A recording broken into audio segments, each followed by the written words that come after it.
उत्तर प्रदेश मुख्यमंत्री Yogi Adityanath name plate आदेश उपरे supreme court को रोक लगिबा परे एबे समस्ते निजर स्वर उठाई तेबे এই घटना को समस्ते निंदा करने सहित निजर मंतव्य दैछंती।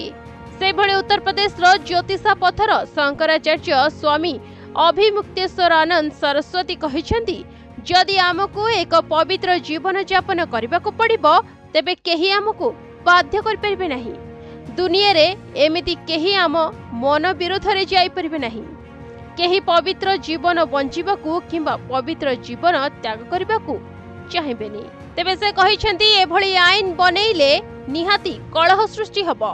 तेबे एथिरे हिंदू मुसलमान कर झगड़ा हबार मुद्दा पळि आसीबो।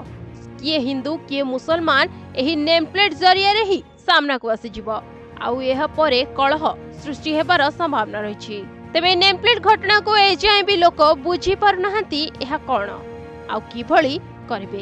कारण मुख्यतः दुकान मानकरे मुसलमान दुकान रे भी हिंदू कारीगर रहउछंती आउ हिंदू दुकान रे भी मुसलमान कारीगर रहउछंती।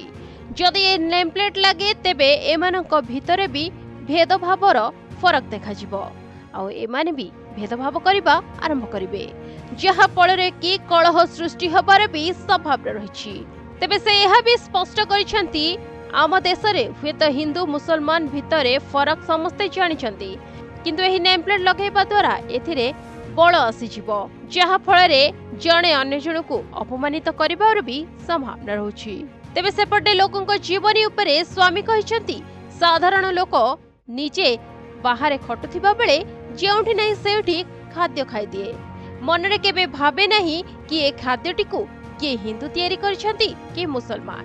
किंतु ए घटना परे हुए तो से भाबिबा पई चेष्टा करिवे आउ यहा उपरे से असंतोष निहाती व्यक्त करिवे। तबे जहा को नै भेदभाव परिस्थिति भी सृष्टि हे पारे। ब्यूरो रिपोर्ट प्रतिदिन टीवी।